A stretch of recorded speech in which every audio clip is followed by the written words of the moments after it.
नमस्कार. आज आपण इयत्ता 5वी गणित विषयातील पाठ क्रमांक 12वा पेरिमीटर अँड एरिया या पाठातील एरिया म्हणजे क्षेत्रफळ हा भाग बघणार आहोत. चला तर सर्वप्रथम क्षेत्रफळ म्हणजे काय ही संकल्पना समजून घेऊया. क्षेत्रफळ म्हणजे एखाद्या आकाराने व्यापलेली एकूण जागा होय. जसे चौकोन, आयत, वर्तुळ अशा आकाराच्या आकृत्या. म्हणजेच area is a amount of space inside a close shape figure. क्षेत्रफळ हे नेहमी चौरस एककात मोजले जातात.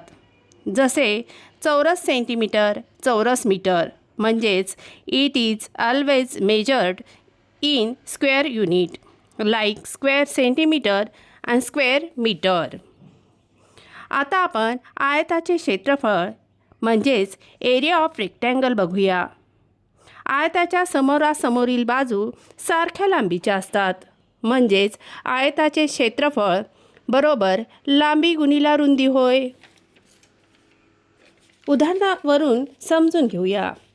दिलेला आयत ABCDची लांबी 5 सेंटीमीटर आहे व रुंदी 3 सेंटीमीटर आहे.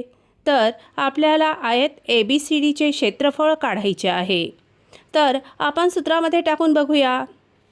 आयत ABCDचे क्षेत्रफळ बरोबर लांबी गुणिले रुंदी. म्हणजेच 5 सेमी गुणिला 3 सेमी बरोबरच उत्तर काय येणार? 15 चौरस सेमी.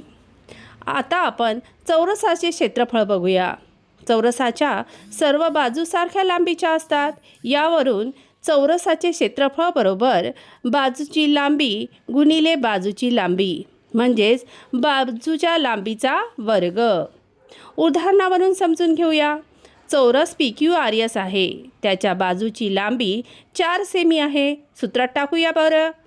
चौरस PQRS बरोबर बाजूची लांबी गुणिले बाजूची लांबी बरोबरच 4 सेमी गुणिले 4 सेमी बरोबरच उत्तर काय येणार? 16 चौरस सेंटीमीटर.